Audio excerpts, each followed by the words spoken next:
Welcome to Starbound, where every star tells a story. Today, what if the deadliest weapon in the galaxy was not brute force, but a subtle, deceptive silence? Let's get into the story.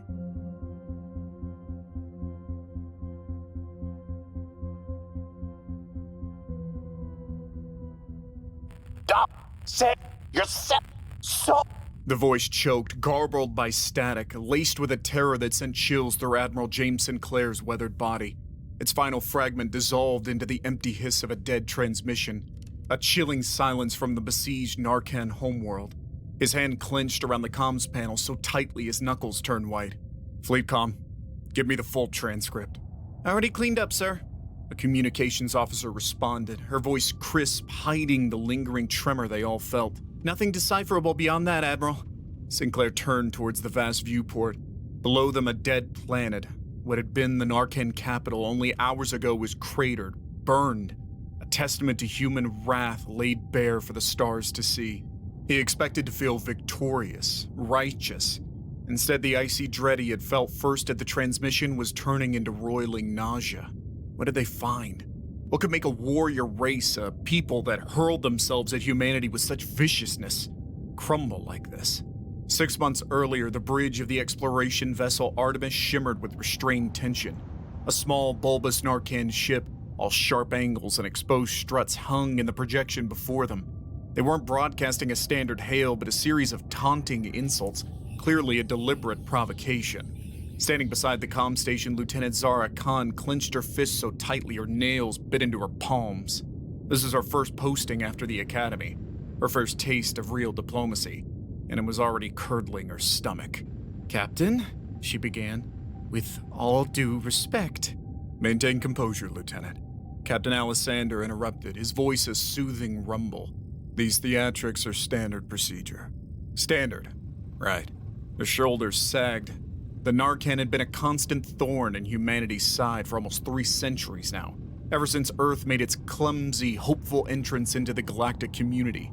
With ambition that outstripped their technological prowess, the Narkan sought every opportunity to undermine and disparage their younger neighbors. Petty attacks, border skirmishes, and constant attempts to sabotage trade routes. "Lieutenant, open a channel," the captain ordered. "Yes, sir." Zara swallowed the bile rising in her throat, schooling her features into practice neutrality. "Narkan vessel, this is Captain Alessander of the human exploration ship Artemis. Your transmissions are disruptive and violate interstellar protocol. Please cease immediately, or we will be forced to divert our course." Static crackled, then a guttural hiss of laughter filled the bridge. Pathetic humans, always musing about rights and protocols. Your weakness nauseates us. Withdrawal, or we will make you regret spreading your stench into our territory. A low, tense murmur went through the bridge crew. Captain Alessander's expression remained outwardly impassive, but a flicker in his eyes betrayed a spark of shared fury. Zara fought the urge to retort. She had read the briefings, of course. She knew what was at play here, knew that the key to humanity's survival might lie in this charade of helplessness. Understood. Alessander's reply was laced with thinly veiled resignation. "Artemis is recalculating course coordinates. Apologies for the inconvenience." The Narkan gloating was predictable and vicious, and it cut deeper than they would ever know. As they powered down systems and began the exaggerated display of a retreating vessel, Zara dared to peek at the captain. He met her gaze, a silent message passing between them. It wasn't weakness they played, not truly. It was a game far older than the chirping Narkan, a strategic deception born of caution and a bitter knowledge of the galaxy's ancient powers. Centuries before, when humanity was just learning to walk among the stars, they had discovered they were latecomers. The galaxy churned with the vast echoes of extinct civilizations and the watchful eyes of those who had outgrown petty conflicts. These older powers cared less about borders or resources than they did maintaining a precarious, stagnant balance. A young, ambitious humanity could have been seen as a destabilizing force, and the lessons of those long-vanished star empires lingered as warnings. To avoid being deemed a potential threat, Earth had embraced obscurity. They downplayed their innovation, masked their true military might, and played the role of a meek, technologically stunted people. and so they became the butt of petty jokes, dismissed as no real threat, and left to quietly observe and build. Khan stared into the swirling nebula that now filled the viewport, her mind racing. The Narkan aggression, while infuriating, was almost predictable. But it wasn't an isolated incident. A steady trend of bolder provocations, of strategic encroachments, all in the last decade, as if they were testing the limits of human tolerance. "Captain, request permission to speak freely," she said, turning back from the viewport. Alessander nodded, his ever-present stoicism cracking a fraction. "Granted, Lieutenant. Do you think this is it? Are they finally going to try and push us off the board, or is there something else behind the escalation?" He met her gaze with a heavy sigh. "That, Lieutenant Khan, is the million-credit question, isn't it?" A month later, back on Earth, that question was answered. Not in some grand strategy chamber amidst admirals and politicians, but in a small, sterile conference room tucked away deep within the High Command headquarters. "Sit!" barked a woman whose name Zara only knew from classified whispers. General Oshiro, they called her, but her eyes held the sharp glint of a predator honed through 1,000 shadow wars. "You are Lieutenant Zara Khan, currently assigned to exploratory duties?" "Yes, ma'am." Zara felt absurdly young before this woman, as though every carefully earned stripe on her uniform had suddenly turned to dust. The general waved a dismissive hand. "Your posting is of secondary importance. You've been flagged. Initiative, restraint under pressure, a healthy skepticism towards the status quo. Tell me, Lieutenant, what do you think of the Narkan display?" Zara hesitated, every instinct screaming at her to choose her words with excruciating care. But that glimmer in the general's eyes demanded honesty. "I think, ma'am, that we may have passed their patience test and failed." General Oshiro sat back, a predatory smile pulling at her lips. "Straight to the point," she rasped. "You are now cleared for level Theta, Lieutenant. This conversation is off the record and carries a death penalty for disclosure. Do you understand?" Khan swallowed hard, a knot of fear tightening in her gut. But she had never been one to back down from a challenge. "Understood, ma'am." With a few keystrokes, the Spartan room shifted. Holographic star charts and classified military readouts shimmered into existence. "Your keen eyes have not deceived you," the general continued. "Our performance has been designed to maintain a strategic position. In truth, humanity possesses firepower that would make the Narkan tremble if they but knew." She gestured at one particular projection, an array of sleek, unfamiliar ships. Zara's breath caught. She'd spent her training on the classic battleships and cruisers of Earth's official fleet. These needle-like leviathans looked centuries ahead, a silent promise of devastating power. "Then why?" she breathed, finally voicing the question that had haunted her every time she stifled a retort to Narkan insults. "Why invite the attack?" "Because it was either that, or risk an annihilation strike from a true galactic power." Oshiro leaned forward, her eyes burning with intensity. "The Narkan are emboldened by our weakness, yes, but that keeps them blind to our strength. And if we must make war, it will be a swift surgical strike, designed to instill fear as much as it is to secure borders." "But," Zara thought back to the Narkan's garbled cries of terror in their final moments. "What if they were running from something worse?" General Oshiro's smile vanished. "That, Lieutenant Khan, is a possibility we cannot afford to dismiss." The mobilization of Earth's hidden fleet was a spectacle hidden from the public eye, a phantom army assembling within shrouded space docks and disguised asteroid bases. Zara watched in awe from the newly christened bridge of the warship DCS Retribution. No longer the junior lieutenant on an exploration vessel, she was now Admiral Sinclair's strategic advisor. The Narkan had escalated their campaign, pushing deeper into treaty-protected zones. Each accident or misunderstanding was met with stoic human apologies and a strategic withdrawal, further cementing the galactic community's perception of humanity as a pushover. Yet with each feigned retreat, the Retribution and its secret armada honed their fangs. When the Narkan brazenly attacked a human civilian freighter on the fringes of their territory, a line was crossed. High Command's decision was swift and brutal. No warning, no diplomacy, just overwhelming force unleashed. The Retribution spearheaded the assault, slicing through the thin veil of Narkan tactics like a hot plasma blade through flimsy armor. Centuries of pent-up fury and meticulously crafted technology unleashed a wave of destruction that was as precise as it was merciless. Zara advised on target priorities ruthlessly. Narkan comms nodes fell silent, orbital shipyards went dark, and their defensive grid flickered and died. Their fleets, scattered and uncoordinated, were setting targets for human weapon systems so advanced they seemed to defy the laws of physics. The Narkan fought back, of course, driven by desperation more than strategy. Their ships threw themselves at the human vessels, and Zara was forced to acknowledge their raw courage in the face of such overwhelming odds. Ships flared into brilliant, silent explosions, scattering debris against the inky backdrop of space. Some spiraled towards the atmosphere of their nearby gas giant, a desperate attempt at shielding themselves with its storms. A few even managed to land glancing blows on the Retribution, triggering automated repair drones to swarm and seal hull breaches. Yet it was the courage of a hunted animal cornered rather than the disciplined valor of true warriors. As the battle reports filtered through the Retribution's bridge, Admiral Sinclair gripped the armrest of his command chair, his knuckles white.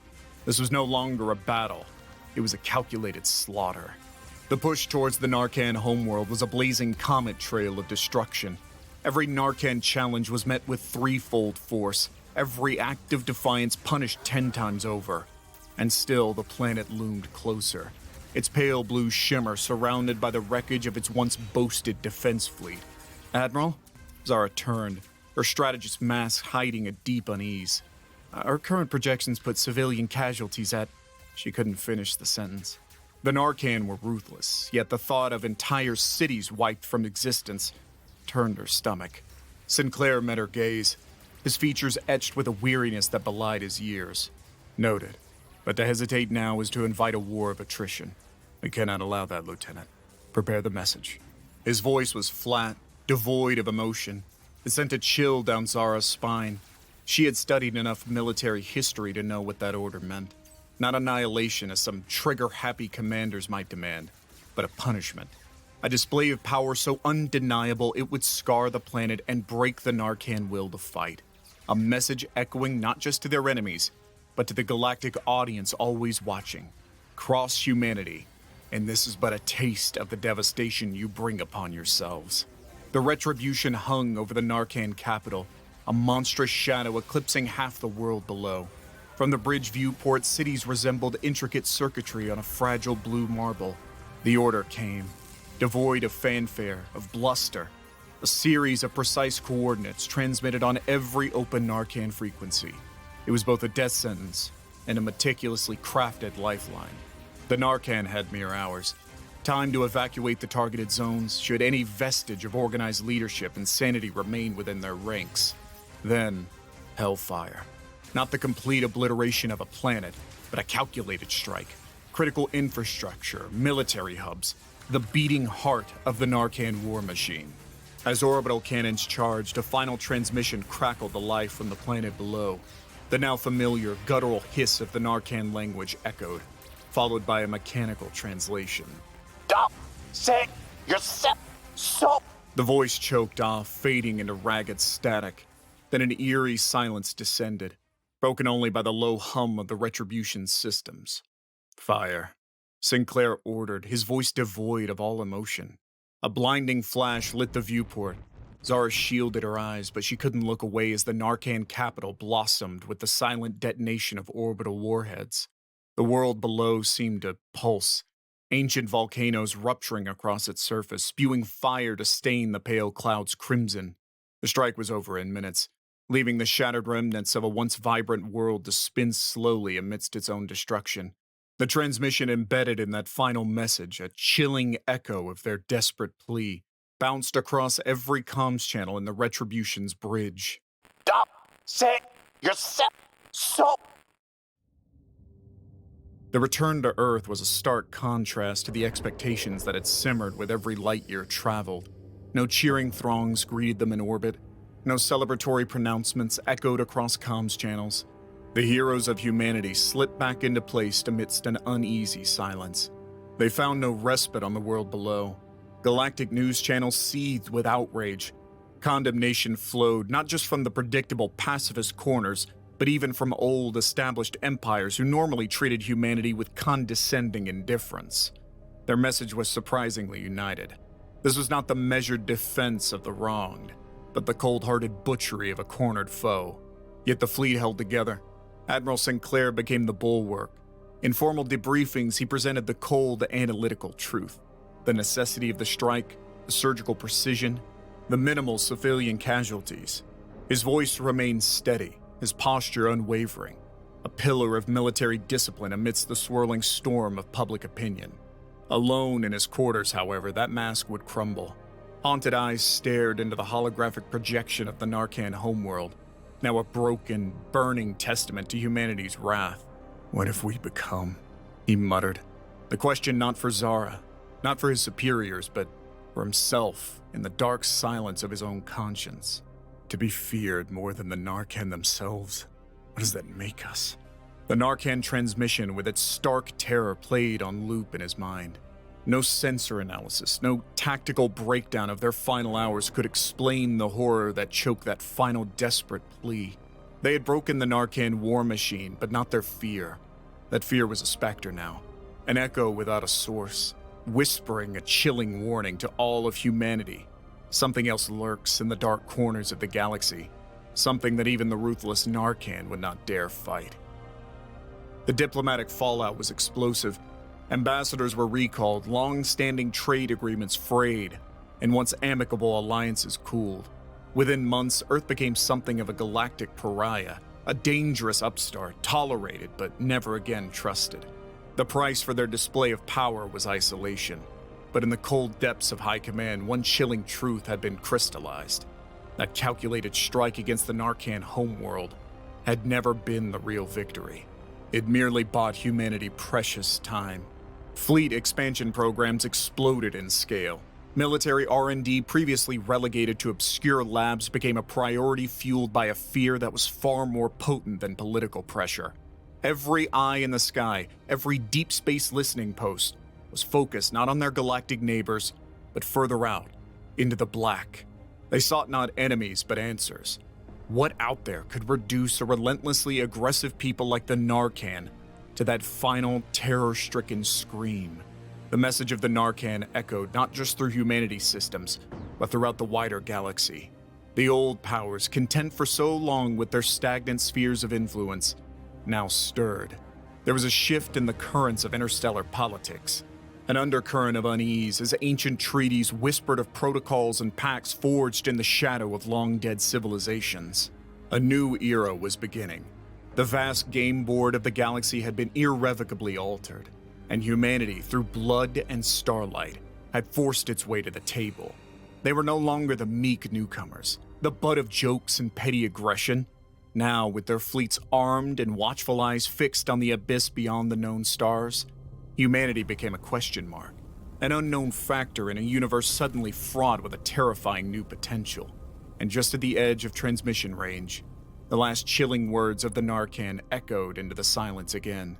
A haunting promise that perhaps, this time, it was humanity's turn to pray. Don't say yourself so. Years passed, a relentless march towards a future forged in fear.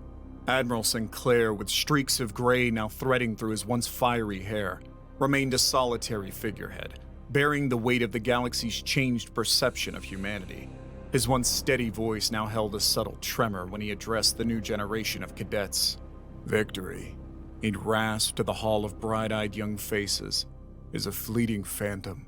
Our triumphs buy us nothing but time. A delay before the next, greater challenge reveals itself. He gestured to the vast star chart projected above, a sea of coded markers representing humanity's burgeoning defenses. Your duty, he'd say, meeting the awestruck eyes of his students, is not to bask in past victories, but to prepare for the future.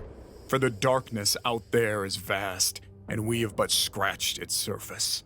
The transmission, that desperate, mangled cry, still echoed in the halls of high command. a spectral warning. Its meaning remained unsolved. Was it a final plea, a desperate attempt at communication in the face of the unknown? Or was it a defiant curse uttered in their last moments by a people consumed by the very darkness they fled? Admiral Sinclair would often stand alone, watching the ceaseless construction of new warships amidst the orbital shipyards. The old fear had been replaced, not by confidence, but by a grim determination born from facing an enigmatic dread. There'd be no victory parades for this generation. Theirs was a war against a shapeless horror, a war with no foreseeable end. Yet there was another legacy born from the ashes of the Narkan world. Within those bright-eyed cadets, Sinclair saw a flicker of something new. It wasn't the arrogance of the Narkan, nor the calculated ruthlessness Earth had once wielded. It was a determined spark, honed by the realization that humanity was not the apex predator of the cosmos, but a participant in a ruthless, unrelenting struggle for survival. Decades turned into a century. The old guard, scarred by their calculated slaughter of the Narkan, began to fade. Admiral Sinclair was relegated to dusty history archives, a name whispered alongside cautionary tales about the price of power. Humanity had grown bolder, their technological strides born of desperation, outpacing even the most daring projections. Joint exploratory task forces with select alien powers now ventured into regions once considered taboo. Old rivalries were carefully forgotten in the face of the ever-looming question. If the Narkan were so terrified, what still lurked out there, waiting? It was on one such mission, venturing cautiously into the outer spiral arms of the galaxy, that the answer came. It unfolded not with blinding flashes and deafening explosions, but with the faintest of signals. A rhythmic, mathematical pattern echoing from a system devoid of any notable stars or planets. The lead scientist on the joint human Alarian expedition, a brilliant woman named Dr. Nyota Kazim, had locked herself away for days in her analysis lab. She emerged pale and shaken, clutching a data crystal filled with the decoded transmission. "We are not looking for a what, Admiral?" she stated grimly to High Command, her voice echoing through the hushed chamber. "We're looking at a who." The transmission was unlike anything encountered before. It contained vast strings of mathematical equations, descriptions of fundamental forces woven into a tapestry of terrifying complexity, and at its core, a repeating pattern, a name of sorts. The Convergent. Converging on what? A weary representative of the Alarian collective asked, his voice carrying the collective fear of two species. Kazim's answer chilled the chamber. They converge on civilizations, consume them, assimilate them, strip them down to the mathematical underpinnings of existence, and add it to their ever-growing equation. Then, chillingly, she played a final fragment that had haunted her since the moment of its discovery. Garbled, distorted, a faint ghost in the machine voice of the Convergent, and bearing an appalling similarity to that final, fractured transmission from the Narkan Homeworld. Stop saying yourself so